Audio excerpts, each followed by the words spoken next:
If you've been keeping up with the flaming downward death dive of Yasir Qadhi's online career, you might have been thinking that it couldn't get any worse. Well, you would be wrong.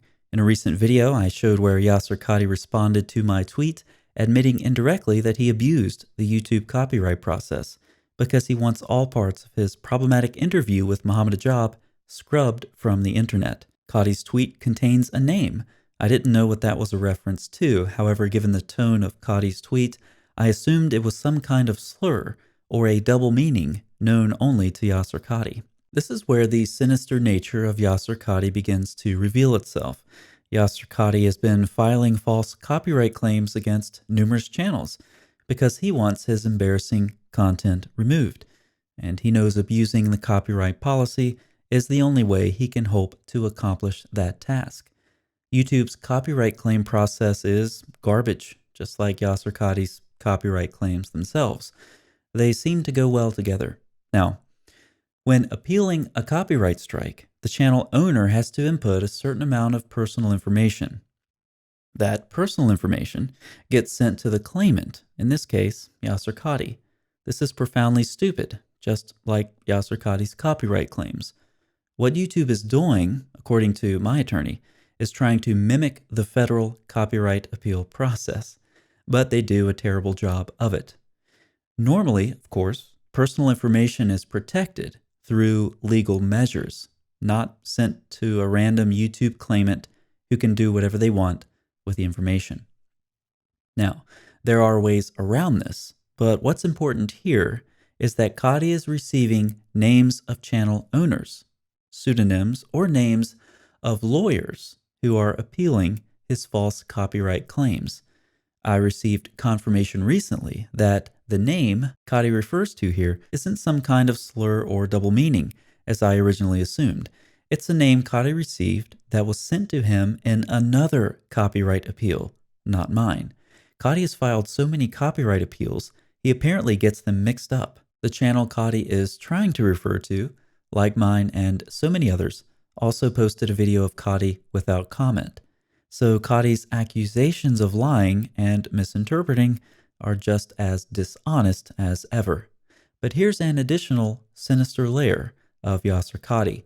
I can't take credit for this observation. It was made by a Muslim in the comments section. I'm a Muslim on the verge of leaving because Bukhari Gate and Quran Gate. Now this is a great time once again to pause and thank Yasir Qadhi for helping Muslims leave Islam. He is excellent at reverse dawah. You probably know, but this tweet is hiding a death threat.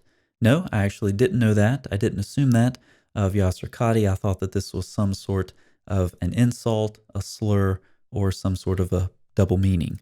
He gave your real name. Of course, that isn't my real name, but Qadhi thinks it is because he has so many copyright claim appeals, he can't keep them straight. The comment goes on to relate this incident with Qadhi to what happened in France recently. Notice what happened here. To reply to my comment on Twitter, Qadhi went through his records, found what he thought was my name, and posted that in a public comment, assuming, of course, he was divulging my identity. Now, first, this shows again Qadhi's dishonesty with the whole copyright appeal process. Second, it shows his carelessness. You see, the names he's getting could be pseudonyms to protect the channel owners or the names of attorneys submitting the appeal. If it's a pseudonym, posting a name would be meaningless. If it's the name of someone's legal representation, well, who wants to see what would happen if Qadhi doxed a federal copyright attorney?